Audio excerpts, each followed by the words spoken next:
all-rounded programs that are tailor-made to enhance your skills and give you the future you desire. We offer courses such as interior design, fashion and design, hairdressing and beauty, hospitality courses, trailer driving and defensive driving, building construction technology, CCTV, solar and electrical installation, photography and video production, electronic courses, vehicle electronics and mechanic courses, agricultural mechanics, ICT, and many more. To enroll in any of our campuses in Nairobi and Nakuru, all you need is your national ID card. Mapema ndo best. Take advantage of our monthly intake. Come to kusort na skills. Sensei College, my skills, my future. Ni yangu, ni yako, misitu na wanyama pori, ni wetu. Tutunze ardhi yetu, tutunze ndege wetu, na bahari zetu. Ungana na KWS, tunza mali yako. Jione, mbuga zetu na urithi wetu.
From the KEMSA scandal update to the bandit striking. We are live with the very latest coverage this Tuesday, the 27th of February, 2024. From Nairobi, Kenya, good evening. I am Mboya, and I'm welcoming you to Prime Edition, which begins right now with our top stories.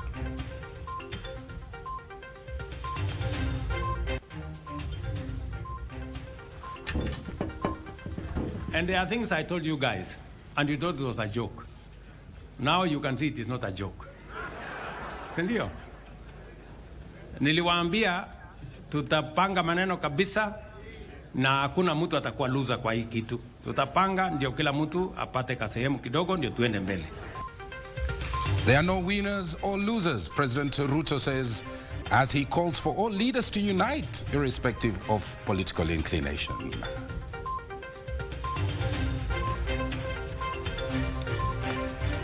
Financing health care. Health CS dismisses proposals to cap social health insurance fund contributions at 5,000 shillings. Plus, the unending bandit attacks. 2 children allegedly killed by armed bandits at Yatia. Residents in Baringo now flee their homes in fear of attacks.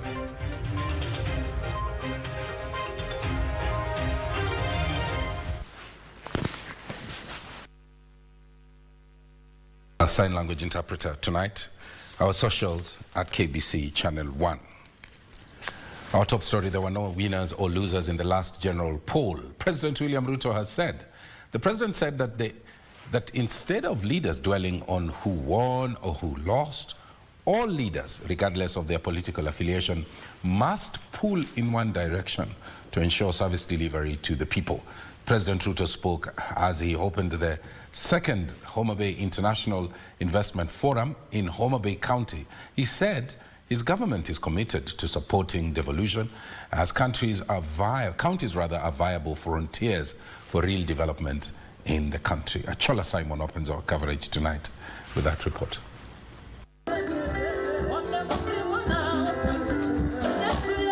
President William Ruto pledged the support of his government to devolution, saying devolved units provide a viable development frontier for the country. Under the bottom-up economic transformation agenda, the government of Kenya is committed to play its designated role in order to strengthen devolution as a fundamental constitutional mandate, but also because devolved units bring numerous opportunities for rapid economic growth into sharp focus. In the spirit of our theme, unlocking the bay of endless potential, let us embrace change and innovation in the ever-evolving landscape of investment. As Winston Churchill once said, the pessimist will complain about the wind, the optimist expects it to change, while the realist adjusts the sail. This International Investment Conference is not merely an envisioning of possibilities, but a testament to the unwavering commitment of our county in fostering economic growth and nurturing innovation across all sectors. The big question here is why Homa Bay, and Meg has done a fantastic job because we are the bay of endless potential. We have a vibrant and stable economy, skilled and dynamic workforce, suitable market access and infrastructure, availability of land for development, ease of doing business, and a supportive legislative and policy environment. The president hailed efforts put in place by Homa Bay County to position itself as the best investment frontier in the country and promised to ensure the efforts are supported. Victory Farms has learned that pond color can infer future pond efficiency. So before there is some kind of a biological crash, Victory Farms is able to intervene and maintain top performance. With these advancements, I think the new name for aquaculture will be fish tech. And I think Homa Bay can be the fish tech capital of the entire world. Panga, this is great. As a two-term governor, you're on the right track. You're on the right track.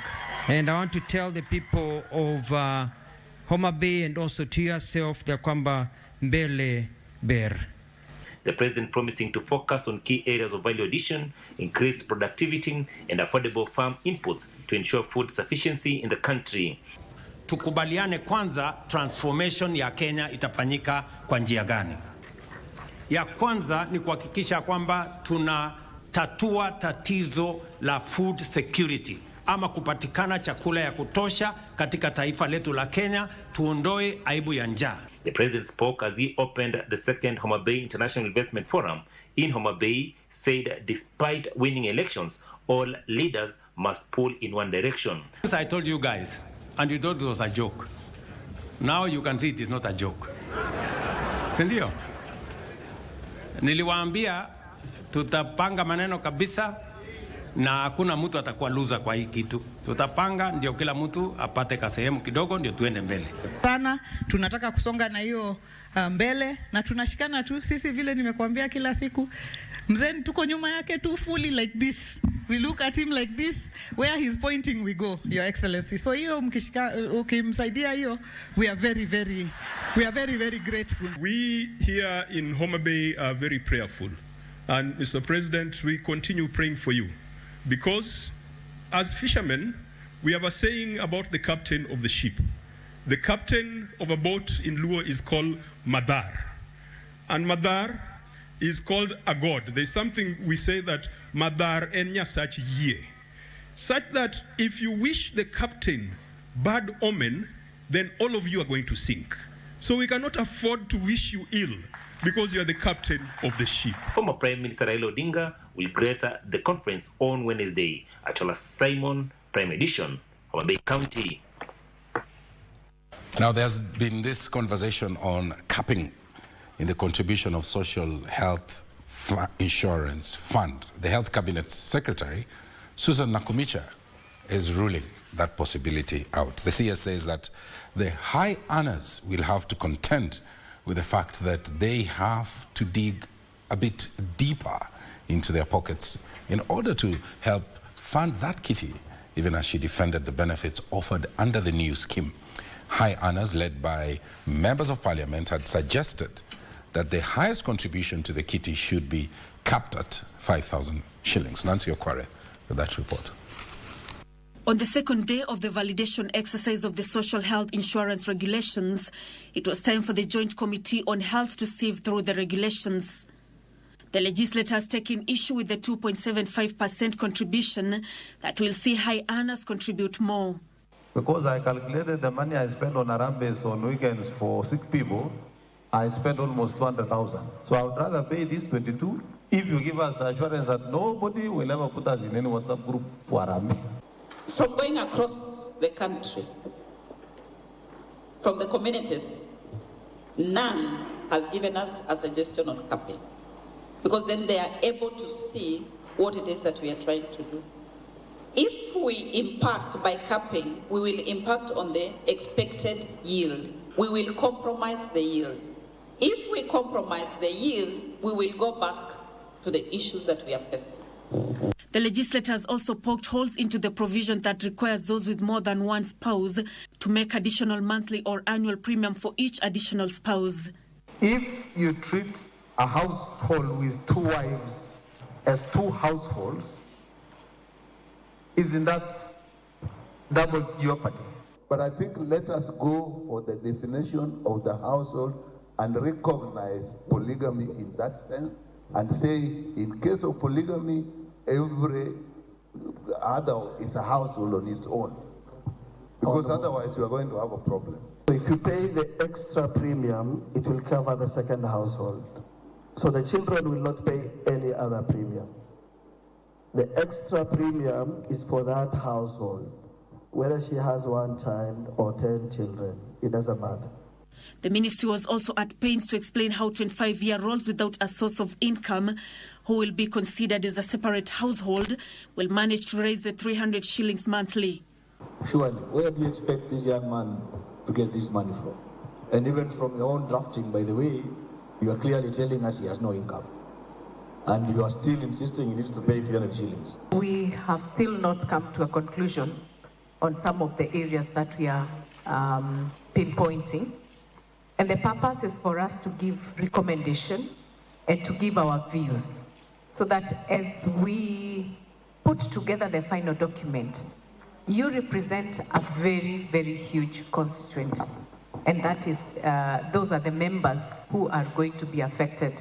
Registration to the Social Health Insurance Fund will begin in the first week of March and will continue for 90 days. Contributions are set to begin on the 1st of July 2024. Amid calls for a review of certain aspects, the Ministry of Health says that it is ready to transition to the Social Health Insurance Fund, with the registration process set to begin in the first week of March. Nancy Okware, reporting from Afya House, Nairobi. Now, residents of Yatia in Saimo Soi Ward in Baringo North have fled their homes following the killing of 2 children by armed bandits Monday evening. The children, aged 11 and 17 years, met their deaths yesterday on their way from school when bandits accosted them, killing them on the spot. An unknown number of livestock were also stolen during the attack. Irene Muchuma Odim reports.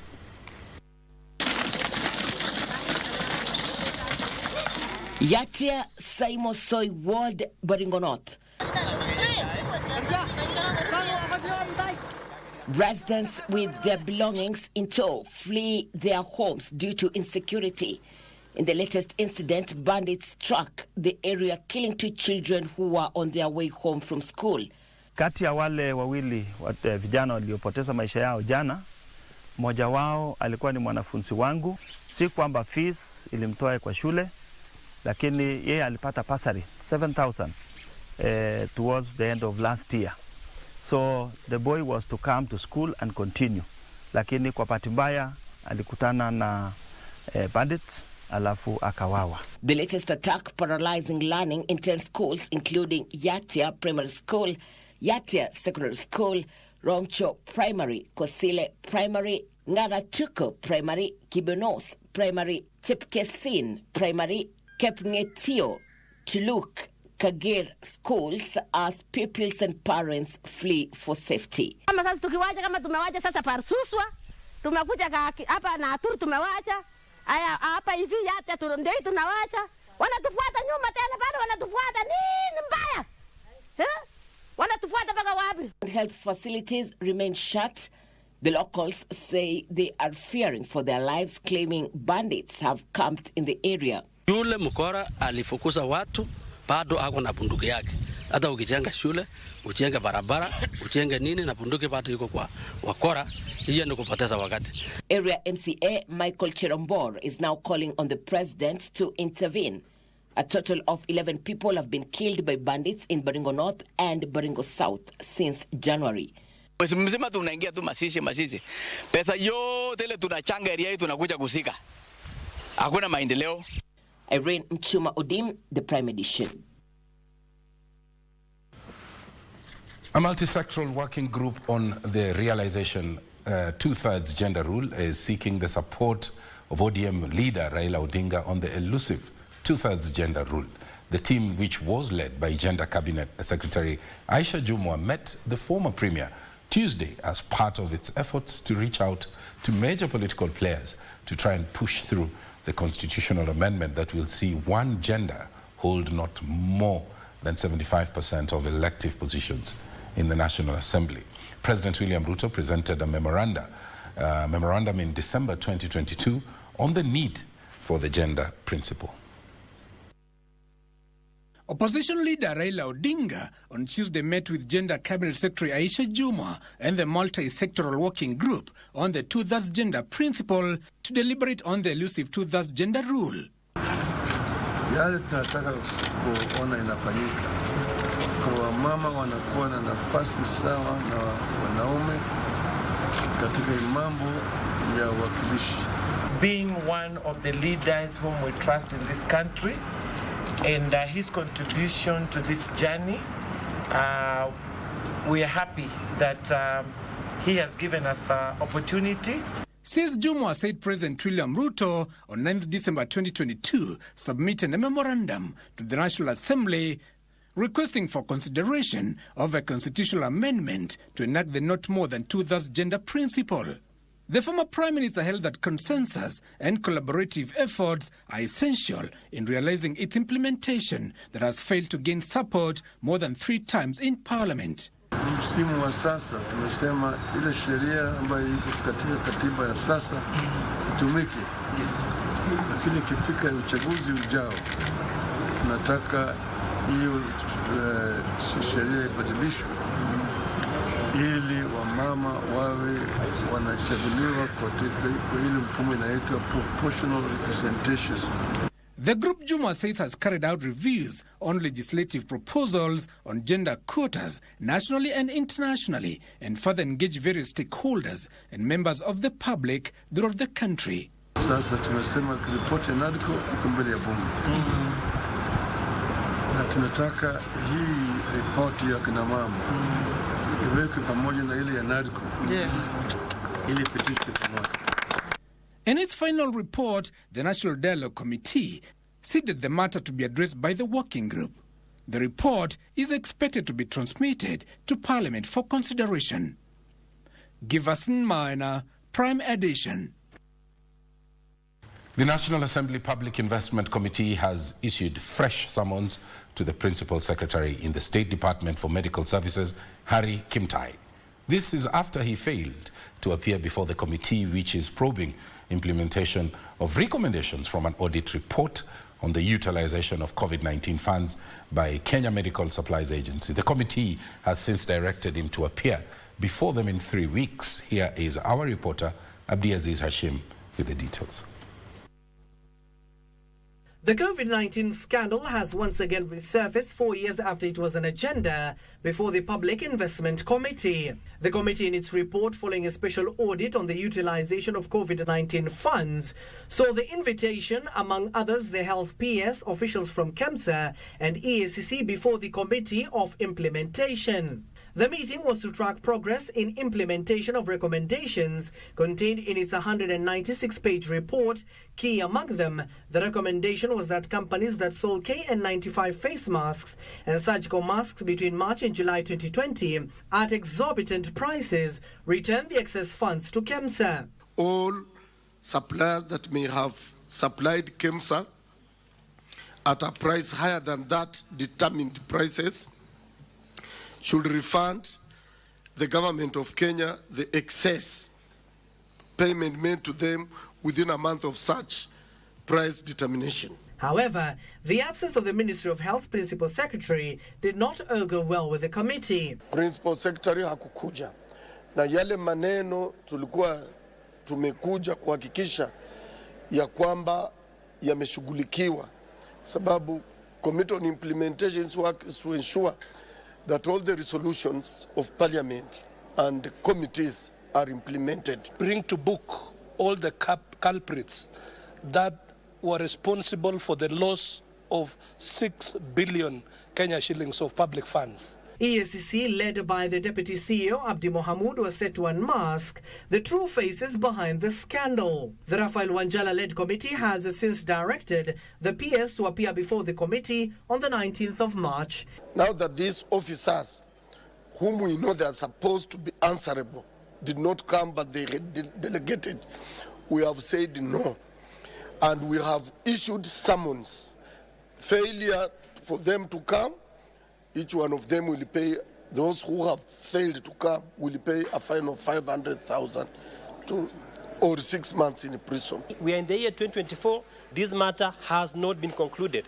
We have said today that the Committee on Implementation sitting here has the powers similar to that of the High Court to call witnesses, to summon witnesses and examine them on oath. Abdiaziz Hashim for Prime Edition. The war on graft took center stage during a meeting organized by the National Council on Administration of Justice in Mombasa. The meeting, attended by top leadership, including Chief Justice Martha Koome and Interior Cabinet Secretary Kithure Kindiki, resolved to, among others, work together to fast-track graft-related cases. Other resolutions included prioritizing and mobilizing adequate resources towards the justice sector, sustaining efforts in fighting the vice, as well as adapting an efficient case management system. We will prioritize and mobilize adequate resource allocation in the justice sector to sustain the efforts to support the fight against corruption, ensure there is enhanced cooperation and efficient service delivery.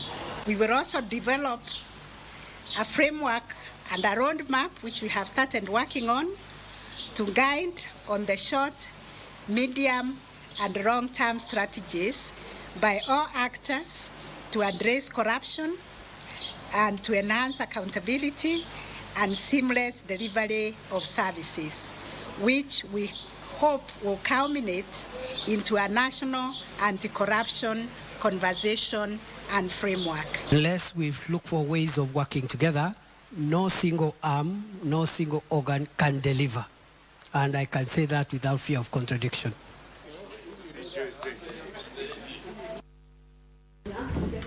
Phantom of graft. That's the story that brings us to our first break here on Prime Edition. We are taking a short break. We'll be back for the second part of this live broadcast. Stay with us.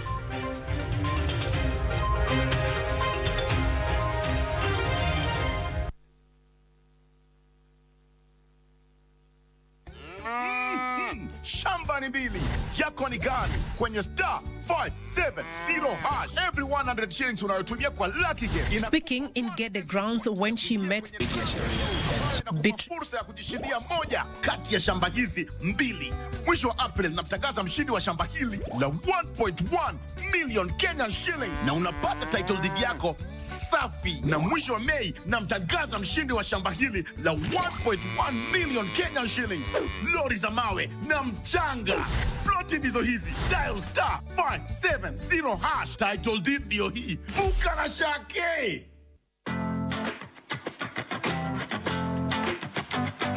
Welcome to Sensei Institute. Mahali skills zangu ni pesa mkononi. At Sensei College, practical skills is the definition. Accredited by the government and founded on a Christian background, Sensei College offers all-rounded programs that are tailor-made to enhance your skills and give you the future you desire.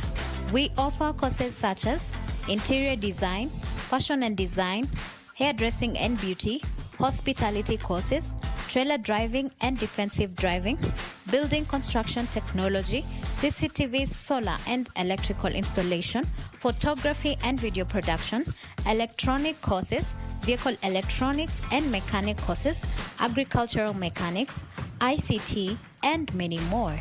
To enroll in any of our campuses in Nairobi and Nakuru, all you need is your national ID card. Mapema ndo best. Take advantage of our monthly intake. Come to kusort na skills. Sensei College, my skills, my future. Why didn't you tell me the truth, Reynaldo? I didn't say anything about what? Why didn't you tell me that the person who rescued me on the beach wasn't you, but Ruben? Tell me. Why don't you tell him what I came here for? Tell him. Stop it. That's enough. Go ahead. Why don't you tell him? Ask her what happened, I'm Dad. not interested. This whole thing's over. Just get out of my house. I don't want to see you, simple as that. And it's better if we forget about what happened between us.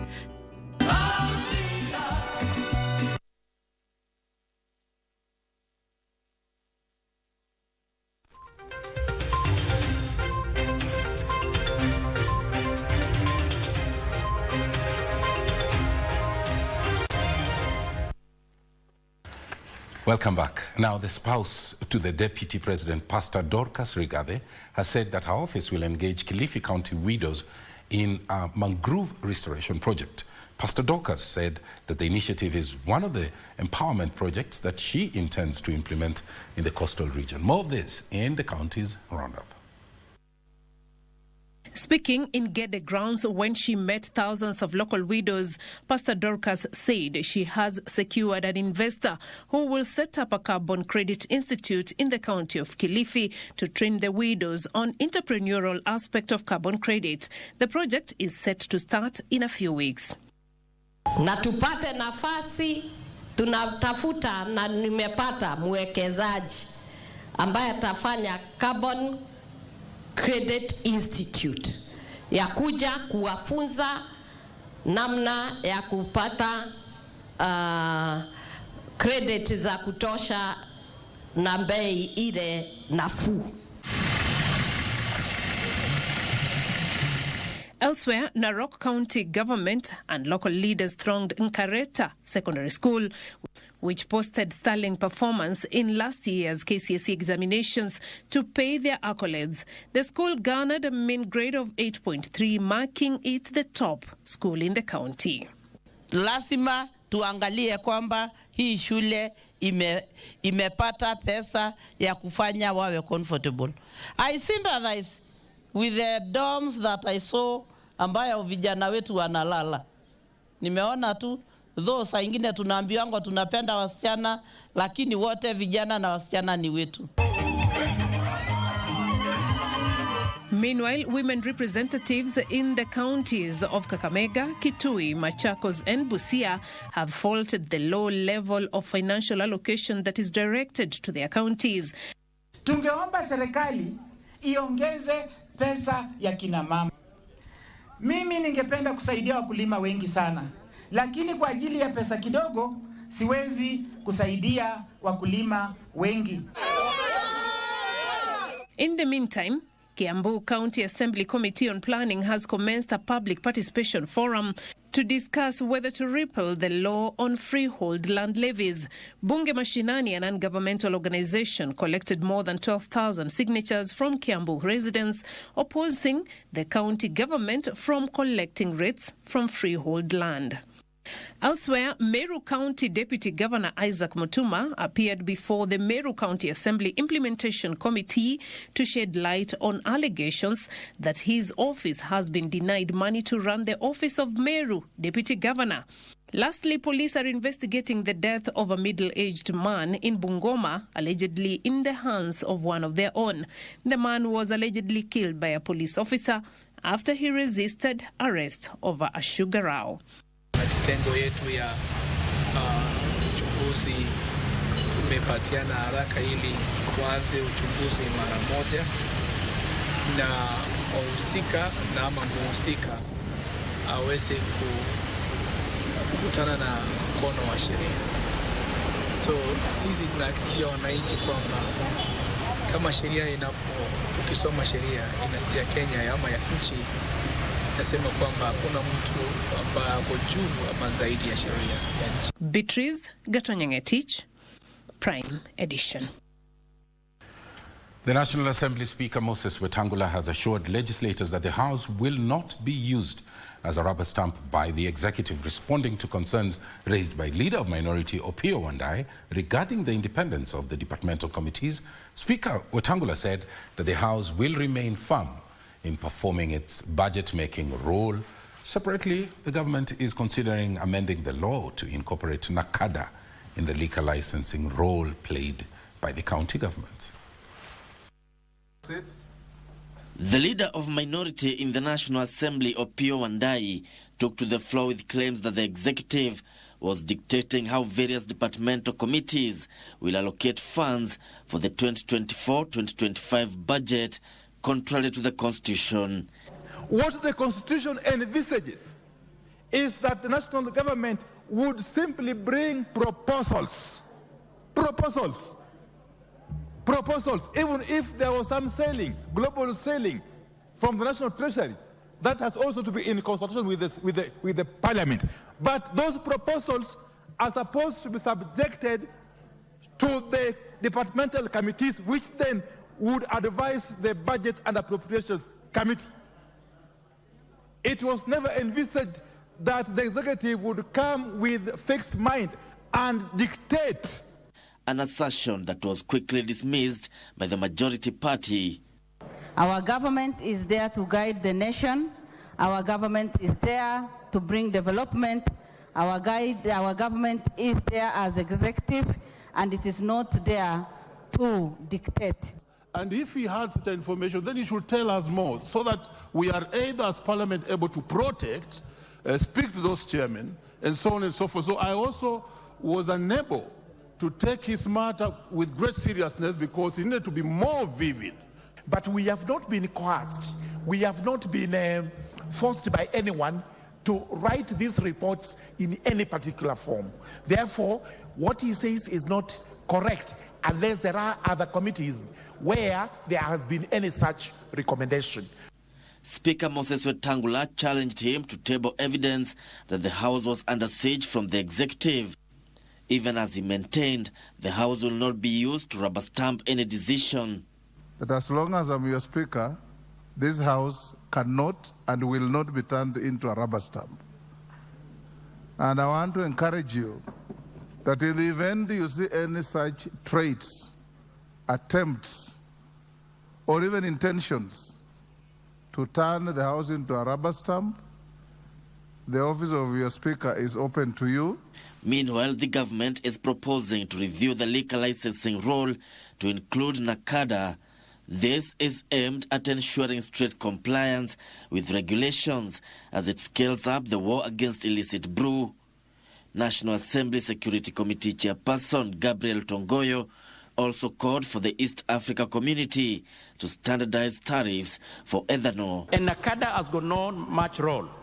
We were saying, Mr. Speaker, if we can able to harmonize and able to allow the NACADA to be a secretary to the district licensing district committee, it can able to ensure that some funds were ring-fenced and be made available to sensitize the public on the effect of the same.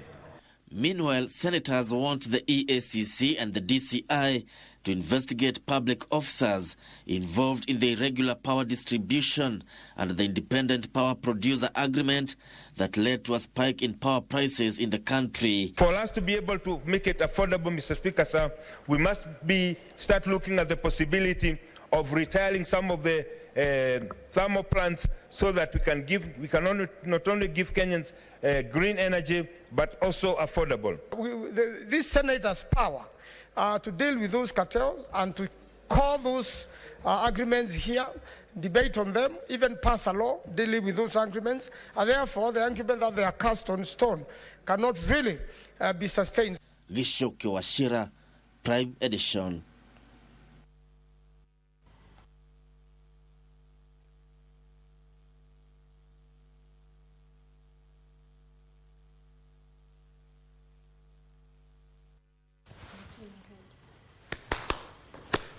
Well, it's now time to cross over, I understand, to have a look at the day's business. Yes. All right. It is. And tonight we'll be looking at various stories as well. We have Kenya being among the countries in the Global South pushing for relaxation of trade tariffs. We have that and much more. Now, good evening. My name is Wairi Mujenga. Now, Kenya is among countries in the Global South pushing for relaxation of trade tariffs on developing nations as a way of promoting industry, trade and investment. Cabinet Secretary Rebecca Miano says production in developed nations is highly subsidized, which outcompetes products from developing nations in the global market. Global trade is valued at $30 trillion, with developing and least developed countries accounting for $13.3 trillion. To increase the share of developing nations in the global trade, there is a push for developed nations to ease import restrictions on goods from developing nations. Our desire is to export a lot of food. We are watching keenly what restrictions may be there in terms of export so that we ensure when we have produced enough, we are able to export. Kenya is among a host of developing nations that are seeking export relief on goods from developing countries. This, they say, will promote fair trade in international trade. Trade Cabinet Secretary says production in developed countries is highly subsidized, which makes the products cheaper in the global market.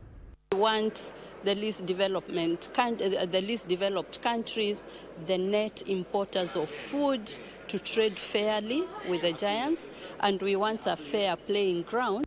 Miano, who is the agriculture facilitator at the 13th WTO Ministerial Conference in Abu Dhabi, says there is need to increase subsidies targeting smallholder farmers to lower the cost of production and reduce the food import bill for developing countries. And that's why I would encourage our team and our farmers and everybody in Kenya, let us seize this opportunity to produce enough so that we can export. Remember, we are net importers of food, and we would like to be on the other side of the divide where we are exporting enough food to the rest of the world. Benson Rioba reporting for Prime Edition. Now, school in Siaya County is implementing lessons from competency-based curriculum by initiating a project of beautifying its compound with fruits and vegetables in place of flowers. Here is Felix Q with the details. The Ugole Primary and Junior Secondary School has come up with the best practices that will ensure that the food chain is not interrupted. According to Ugolwe head teacher George Odhiambo Ongalo, the school occasionally sells the vegetables whenever they have its surplus, with the proceeds used to purchase items for the school feeding program. They get the vegetables from the farm. Whatever proceeds I get once the proceeds are sold, I used to subsidize. So even now, from January up to this moment, the teachers have been feeding on lunch. They have been on lunch program and tea program at no cost. The teacher in charge of the project, Francis Ochieng Oduor, says that the project, which was started in October 2023, was mooted out of the desire to produce more food. However, the shift does not mean the school does not have flowers. Currently, hibiscus is grown both as a flower and for making juice. The project at the school has inspired parents and residents in the area to embrace farming.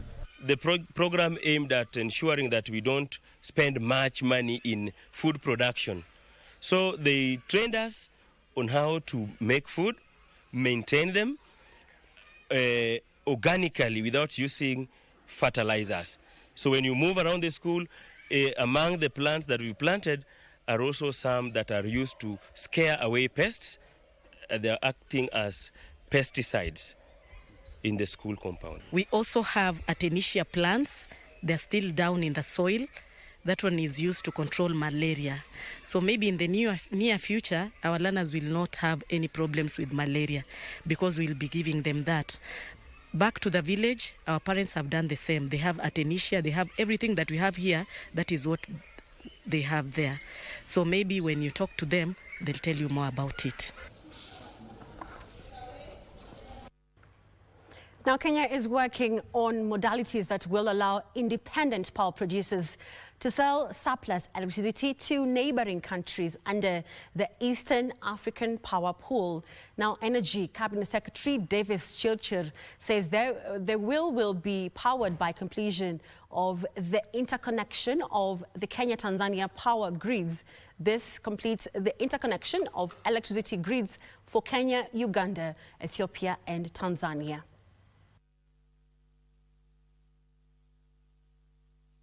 Out of the 13 member countries, only I think 2 are not interconnected, which is South Sudan and Somalia. Otherwise, we have trade right from Egypt and Libya, coming south to Sudan, Ethiopia, Kenya, Tanzania, and Uganda will be interconnected, but they have trading. With the power trade happening, we should be able to move power across borders. And therefore, we are working on frameworks where is the off-taker Kenya Power going to be buying power, and is it Kenya Power or the off-taker the one going to be transmitting the power across and charging, or what are the frameworks that we employ? And therefore we need to inculcate and bring in the independent power. Tanzania, Kenya interconnector construction is finished. We are currently doing the testing of the line.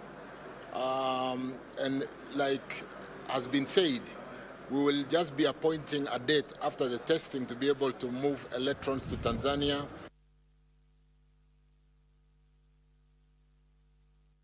The State Department for Environment and Climate Change is seeking $682 million in 2024-2025 budget to finance initiatives aimed at building resilience to climate change and adaptive capacity. The Environment and Climate Change Parliamentary Committee Chairperson David Gekaria says this will drive Kenya's agenda on green growth and climate change action plan.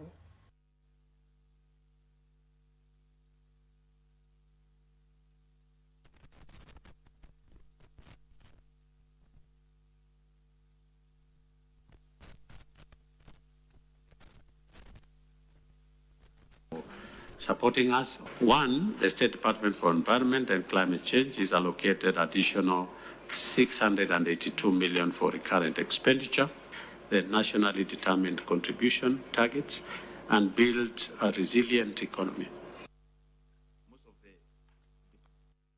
Now, entrepreneurs should leverage artificial intelligence to start businesses that offer solutions specific to the needs of those living in the given location. Now, this emerged during the Kenya-Israel Innovation Business Seminar that challenged especially those in the agriculture value chain to embrace new technologies.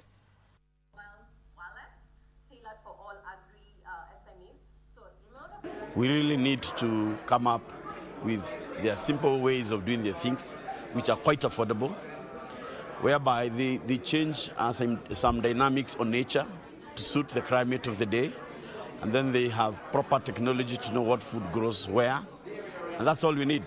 And if we adopt a bit of that, we are headed to far, far, far places as far as the food basket is concerned. We want to build smart, sustainable, agri-energy communities where farmers and project owners can build these beautiful communities that will be self-sustaining, that will make money by selling electricity, and at the same time improve their crop cultivation. We are using local data from the communities that we work with, and then we leverage on artificial intelligence to process this data so that decision making is quick.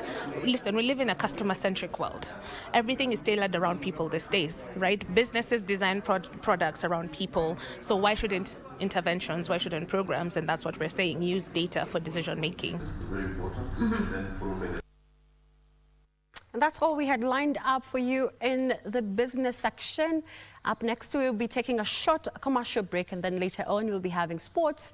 And later on, I'll hand you over now to the anchor of the day.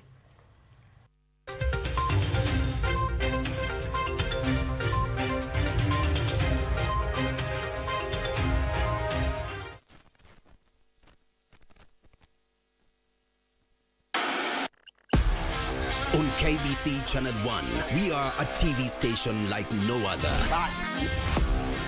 Get a taste of the best in entertainment. Yes, indeed. Feel the passion. Will you promise me? I swear that you will never lose me. I can't get married to you. I'm sure you knew about it. That's why you're making fun of me. Experience the drama. Get out. Who's the man in this one? And the laughter. Hii wigi umevaa kichwani. Sisi wakati tulikuwa tunapishwa tunapewa mheshimiwa.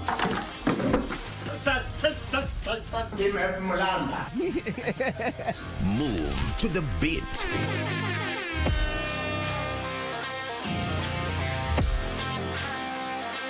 We are live from Broadcasting House. And get informed on the latest happenings. KBC Channel 1. Wow. We are the full package. Oh, yes. And Kenya's watching. Thank you very much for joining us. Haya, sisi ya kungoja kwenye star 570 hash kuna ploti na ni up to 1.1 million Kenyan shillings with a genuine title deed na inakungoja star 570 hash bukana shake. No. Marcelo, I have so many things to tell you as well. Maybe something is indeed happening. I've been feeling for some time now that Marcelo is keeping things from me. Important things that he doesn't want me to find out. Such as what? You can't help me. I did something stupid. Really stupid. The only thing I can do now is to pray to the Almighty and face the consequences. What are you hinting at, Alonso? What? I have some witnesses. I was in the factory when that woman died, I'm sure. I never mentioned what time Trini died.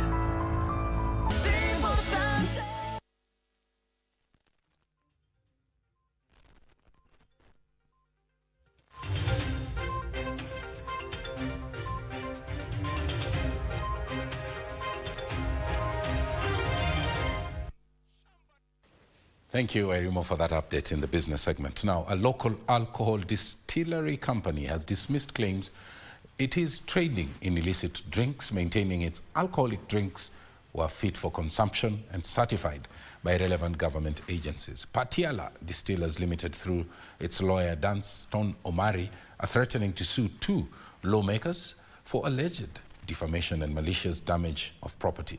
According to Omari, the 2 members of parliament led Mathira residents to destroy drinks belonging to the company valued at 6 million shillings under the pretext that they were trading in illicit brew.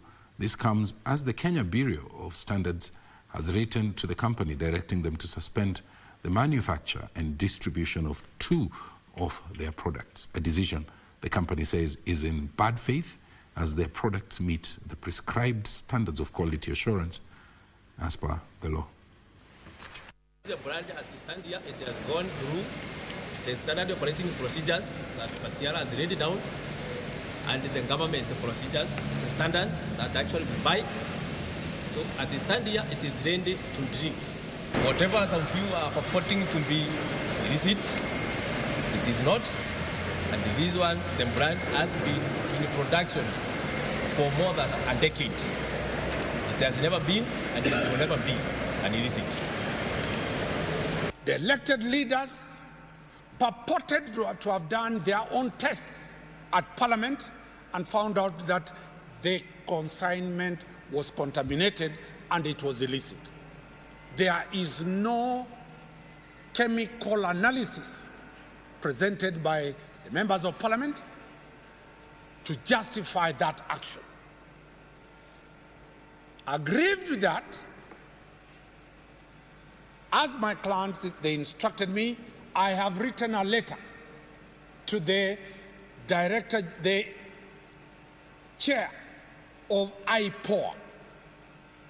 I've written a complaint pursuant to the director of public prosecutions, directions that whenever the police misbehave, we make a formal complaint to the chair of independent policing authority.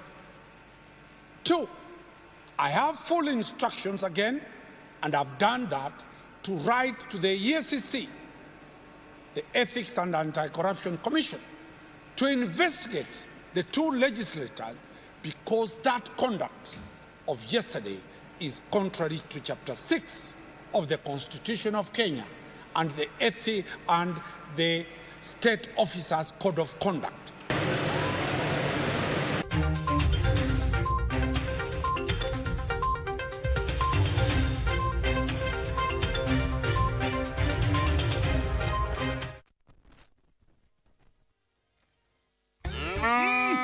Shamba ni mbili, yako ni gani? Kwenye star 570 hash. Every 100 shillings unayotumia kwa Lucky Game inakupa 1 entry point ya kuingia kwenye drum ya draw, ambayo inakupa fursa ya kujishindia moja kati ya shamba hizi mbili. Mwisho wa April namtangaza mshindi wa shamba hili la 1.1 million Kenyan shillings, na unapata title deed yako safi. Na mwisho wa Mei namtangaza mshindi wa shamba hili la 1.1 million Kenyan shillings, lori za mawe na mchanga.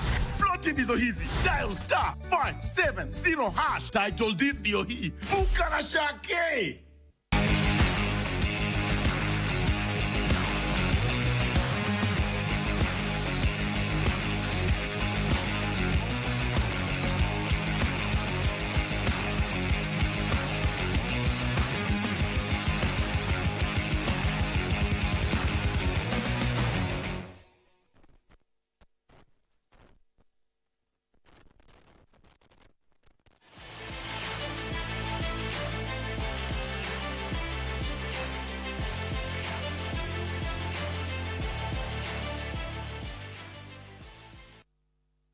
Sporty Bernard Okumo is on set. Thank you, Tom, and thank you so much for joining us on Channel 1 Sports. I'm Bernard Okumu. Let's begin with athletics, where the triumphant national cross-country team jetted back home this afternoon from Homa Bay, Tunisia, after a stellar performance at the 6th edition of the Africa Cross-Country Championship held last Sunday. Now, the team garnered a total of 8 medals, 4 gold, 3 silver, and 2 bronze medals. Kenya won the overall title after asserting their dominance in the 10-kilometer senior race titles, just like they did in Algeria 4 years ago. Athletics Kenya Senior Vice President Paul Mutu is happy with the team's performance, attributing it to good preparations and teamwork strategy. Kile ambacho kilinifanya kabisa niweze kushinda hii medali ya African Cross Country ni preparation ambayo nilikuwa na mazoezi. Tulikuwa na teamwork. Tulisaidiana na wenzangu kabisa hadi tukaona kabisa tumeweza kufaulu. Kile ambacho najipangia saa hii ni World Cross Country Championship ambazo zinafanyika pale Serbia. Yeah. Vincent Langat Cynthia Chepngeno led Kenya into a 1-2 podium sweep in the 10-kilometer senior races, while Gideon Kiplagat bagged another gold in the 8 kilometers under 20 race. Kenya also carried the day in the mixed relay team. Haikuwa mbaya, tuliweza kung'ang'ana, lakini tulikuwa tuna challenge ya upepo huko, kwa ilikuwa baridi sana, lakini tuling'ang'ana. Tena competition tulikuwa na compete na Ethiopia, na tuliweza kuongea kama Kenya vile tutakimbia ili tuweze kuleta medali nyumbani. After sasa tumemaliza Afrika, tunakuja kuona kama Mungu atatuchalia tena tuingie hiyo team ya World Cross Country. Josh Ruto ensured another gold medal for Kenya in the 8 kilometers under 20 race, while Titus Kiprotich bagged the bronze. The championships was last held in 2018 in Chlef, Algeria, before the calendar was disrupted by COVID-19 pandemic. Team is very good, and you remember the selection was made out of the success that was gotten in Sirikwa International Classic Cross Country, and we got the best out of it, and I think this is why they went to do this well. Meanwhile, trials for the World Cross Country Championships will be held at the Prison Staff Training College in Ruiru and will be open to all athletes. On Saturday, we have a national cross-country championship where we are going to select a team to represent the Kenya in the World Cross-Country Championships in Serbia just next month. So then now, this is just the beginning of it. Otherwise, with that kind of success, we are encouraged and we think we will do very well. Faith Akinyi for Prime Edition. And congratulations to Team Kenya to the 6th Africa Cross Country Championships in Tunisia. Moving on, the world's top track and field stars will converge in Glasgow, Scotland over the next 3 days to compete for the global indoor titles in the 19th edition of the World Athletics Indoor Championships. Now, Kenya will be represented by a strong team of 12 elite athletes who are scheduled to depart tonight, exuding confidence of registering good results at the World Indoors.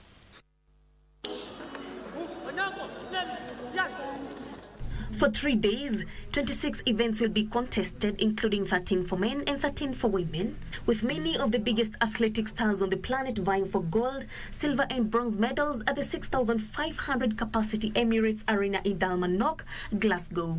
Team Kenya will be captained by the 100 meters African record holder Ferdinand Omanyala, who is expected to lead from the front after a fantastic start this season, where he bettered the 60 meters record at the Miramars Indoor Meet in Paris. Running is the same, however, what has changed is the circumstances and the environment. It's not once, we've been sending teams to indoor and they're winning very well, from 3,000 meters, 15, 800 meters. For the first time, we're sending a team for 600 meters by Omanyala and a relay team, and we are happy because they're looking quite promising and strong. They're going to perform well. The 2022 World Indoor 800 meters silver medalist Noah Kibet will be teaming up with former World Indoor champion Collins Kipruto in the race.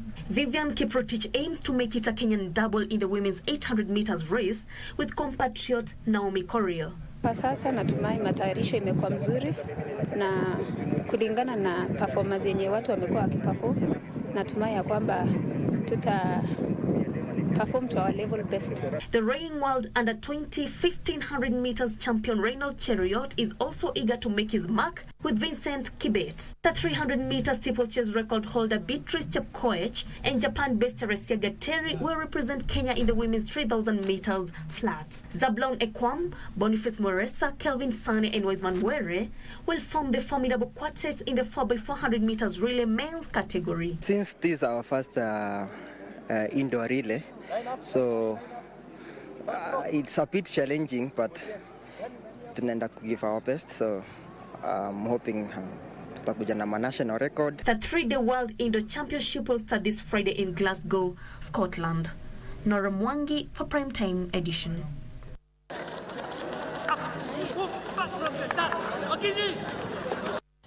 And thank you so much, Nora Mwangi, for that report. We wish Bernard Ouma's team all the best in Glasgow. Moving on, the GSU Inter-Companies Volleyball Championship sparked off today on Tuesday at the Embakasi B training campus with several matches on the card.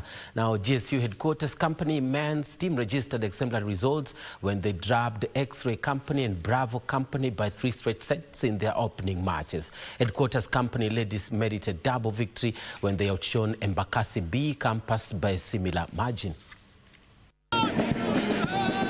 The headquarters company thrashed X-Ray 3-0 in their first game of the Inter-Company GSU Volleyball Championship before they went on to beat Bravo in similar fashion in their second match of the 4-day championship. In other men's matches, Golf Company defeated Sierra Company by 3 straight sets, while Alpha overcame Kilo by 3-1. India defeated Tango by 3 straight sets. Headquarters now top Group B and will face the Whiskey and Lima companies tomorrow. We are having inter-companies, which are GSU companies volleyball. It is organized by the GSU fraternity for the benefit of officers.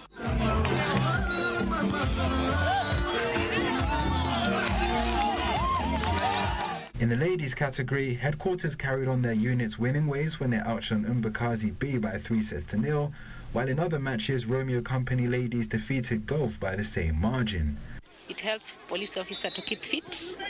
It also brings an interaction because it brings officers from different parts of the country, so we interact, and in a way we do community policing. At the same time, is a way of curbing mental health.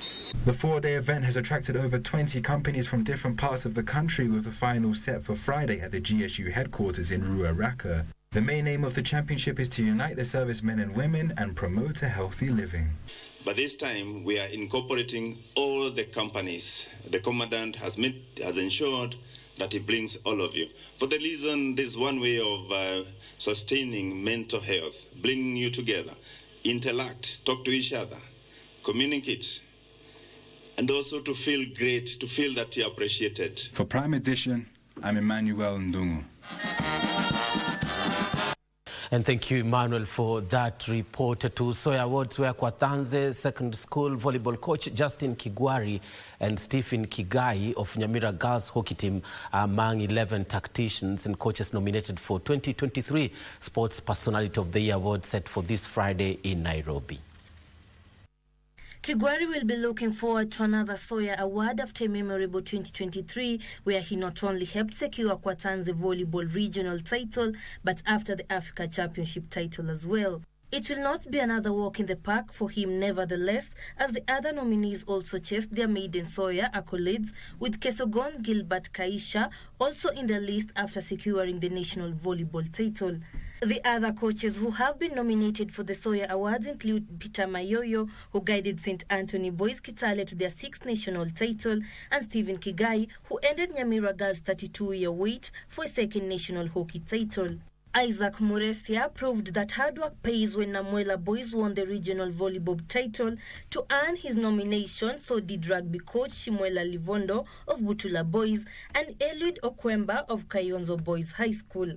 The school's category returned to Soya this year, having featured last in 2019.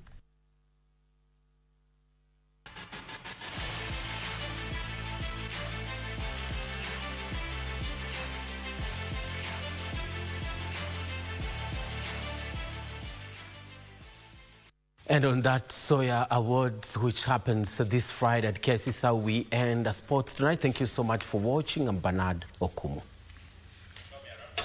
Well, of course, we want to thank you all. That brings us to the end of this live broadcast. I want to thank the on-air team. Bernard was just here a short while ago. Earlier on, we had Wanjiro and our sign language interpreter, Brian Muraru.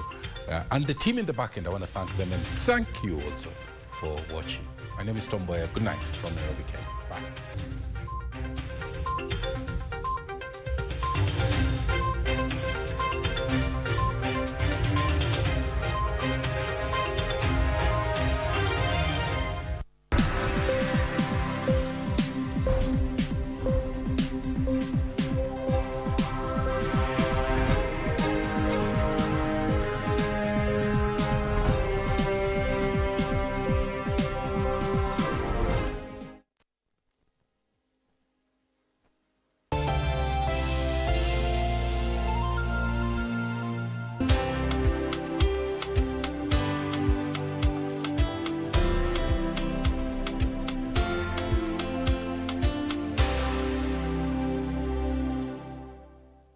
To get past pain as your skiza tune, dial *812 *502#. You don't have to carry your past pain into your present.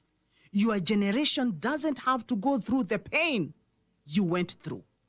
You have what it takes to bring a new life, a new breath, a new atmosphere, a new name into your generation. Don't just sit and watch a repeated pain. To get past pain, dial *812 *502#. *812 *502#. Haya, sisi ya kungoja kwenye *570# kuna ploti nani up to 1.1 million Kenyan shillings with a genuine title deed na inakungoja *570#. Bukana shake.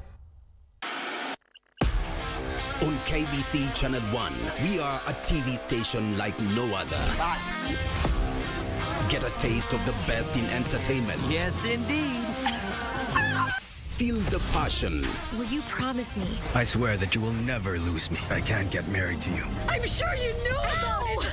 That's why you're making fun of me. Experience the drama. Get out. Who is the man in this one? And the laughter. Hii wigi umevaa kichwani. Sio wakati tulikuwa tunaapishwa tukapewa mheshimiwa.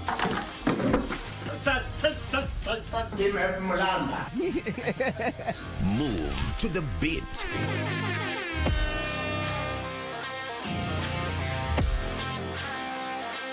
We are live from Broadcasting House. And get informed on the latest happenings.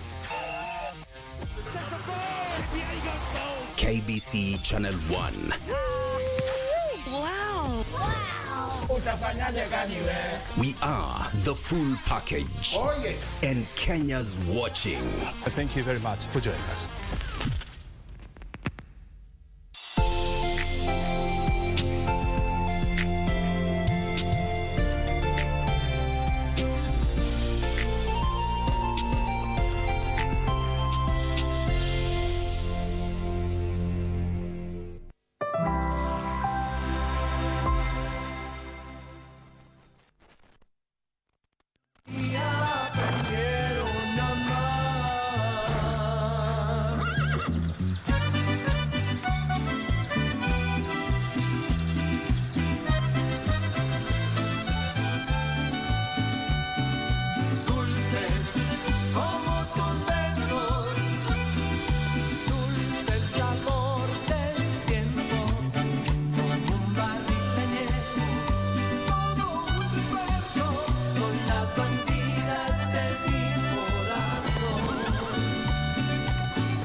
Watch out, Amparo!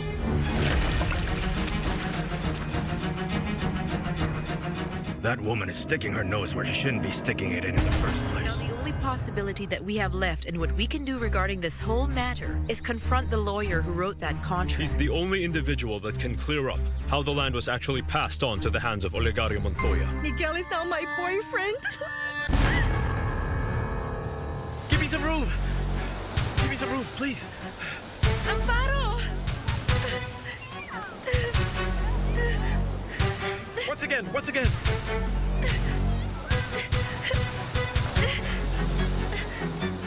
This isn't working, Corina. This isn't working!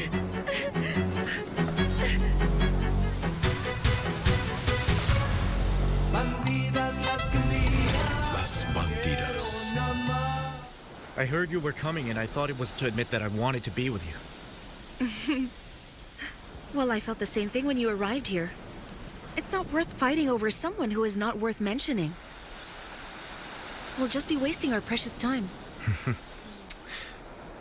Fabiola, our strength lies in not letting misunderstandings and misinterpretations break and drag us both apart. That's true. I promise you that from now on I won't listen to that woman. I won't anymore. I love you. I love you. Alonso, we should start going back, don't you think so? My sisters must be worried about me. Oh well. But you know, playing hooky was worth it, wasn't it? To clear up many things with you,